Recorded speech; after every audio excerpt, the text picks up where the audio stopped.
আমার বারান্দা বাগানের লুকটা চেঞ্জ করার জন্য নতুন নতুন গাছ লাগানোর ট্রাই করছি। এই যে এই দুইটি গাছ পাশের ফ্ল্যাটের এক ভাবির থেকে নিয়ে আসলাম। এই রাতের বেলাতেই গাছগুলো লাগিয়ে দিচ্ছি। আগে একটা গোলাপি কালার নয়নতারার ডাল লাগিয়েছিলাম, সেই গাছটা তো অনেক সুন্দর হয়েছে, আপনাদের সাথে শেয়ার করেছি। এবার সাদা কালার নয়নতারার ডাল এনেছি, আর একটা ইনডোর প্লান্ট এনেছি।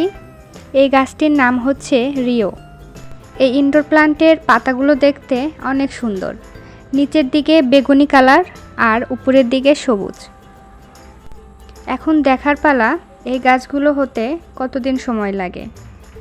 এই গাছগুলোর নেক্সট ভিডিও দেখার জন্য আমার সাথেই থাকুন। যারা ইউটিউব থেকে দেখছেন চ্যানেলটি সাবস্ক্রাইব করে দেবেন, আর যারা ফেসবুক পেজ থেকে দেখছেন ফলো দিয়ে দেবেন। ধন্যবাদ।